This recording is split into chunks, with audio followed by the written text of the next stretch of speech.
Welcome back to This Week in Magic Online Finance. I'm your host, Chaz Andres. As always, we're going to get started today with the news, and it was a big news week. Let's start by talking about Nexus of Fate, a card that last Monday morning was our biggest standard gainer of the week, but that was when it was heading up toward 30.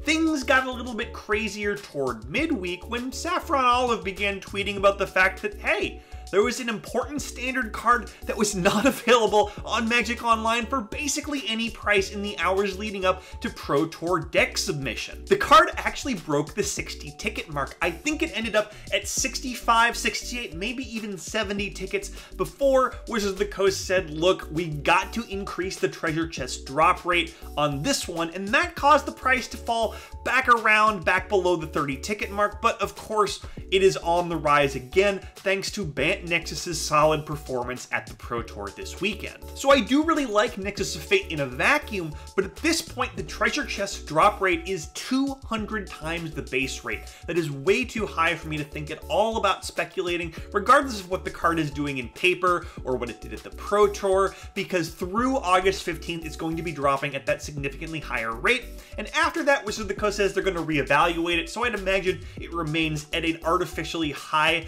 drop rate through the rest of the summer. Now, if you're looking to buy Nexus of Fate for personal use, maybe because you thought that Fant Nexus Turbo Fog list at the Pro Tour looked really cool, or maybe you saw that its winning percentage was pretty high and that it's actually probably a legitimate strategy in Standard right now, well, I would wait until the 14th or 15th to buy in. Take advantage of all those extra copies entering the marketplace, wait for things to settle down a bit, and then grab your copies. It's weird. First, we see the online version of the card going really high while the paper version stays very stagnant. Now I expect the opposite's going to happen. That paper version is going to be ticking up probably past the $40 mark, while the online version is likely to stay a little bit more stable. Let's move on to gaining ground. Where in Standard, the biggest gainer of the week was Ixalan Mythic Rekindling Phoenix. Rekindling Phoenix gained about 5 tickets, jumping from 24 up to 29, and this is a card that's staple in mono red and black red aggro, and if you looked at the Pro Tour this weekend, about half of the players who played Standard brought some variation of that deck. Rekindling Phoenix was all over the place, so it's no surprise that that one's gaining. But my one worry about buying in now is that I'm not sure about these decks long term.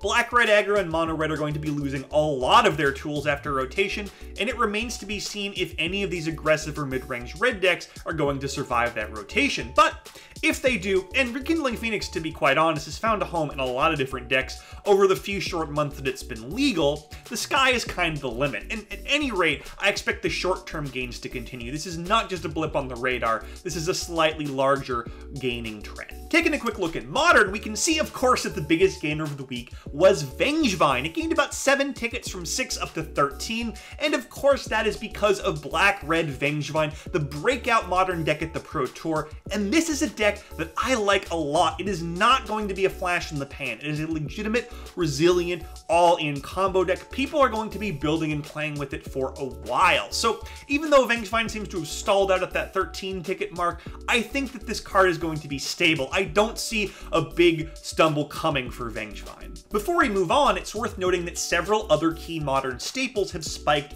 due to Vengevine's success. Leyline of the Void gained about 6 tickets, Bridge from Below gained about 4, even Black Cleave Cliffs got in on the action, gaining about 3 tickets this week, and I expect these gains to continue as more and more people try this Vengevine deck on for size.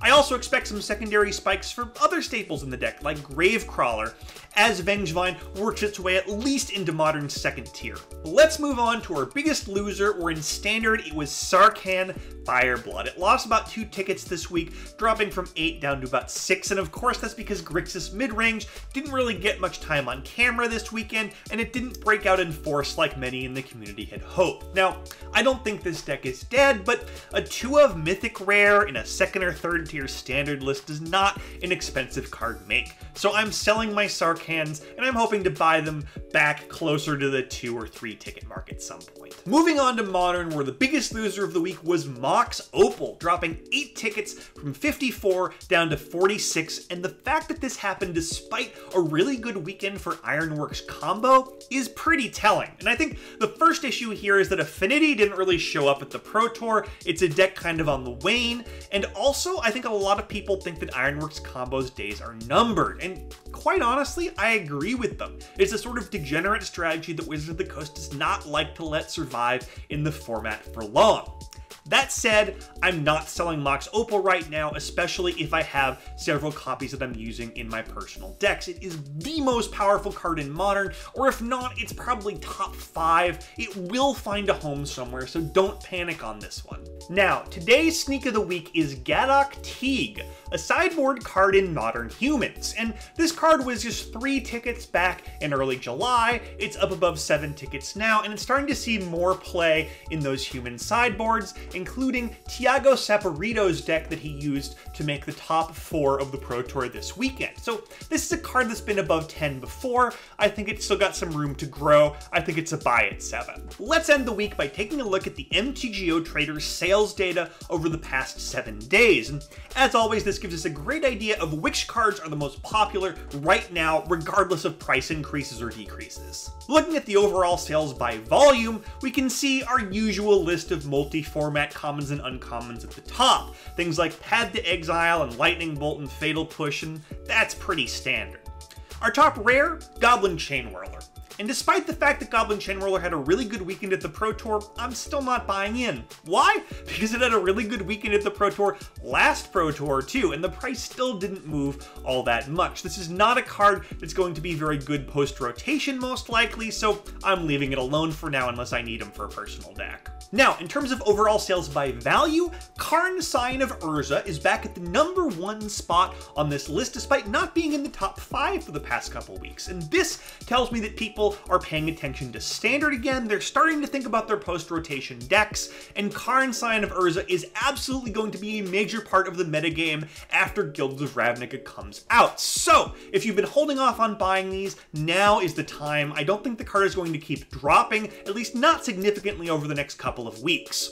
The other cards on this list for Standard, Teferi, Hero of Dominaria, and Nicol Bolas the Ravager, also Standard cards in that top 5, so these are things I'd at least be thinking about picking up if you've been waiting for those summer lulls. That's all I got for you this week. I'm Chaz Andres, and join me next Monday morning for another great episode of This Week in Magic Online Finance. Thank you for watching the video. If you enjoyed the video, make sure to smash that like button. Subscribe to the channel for more awesome MTG content just like this. And make sure to tap the bell icon to be notified whenever a video is made live.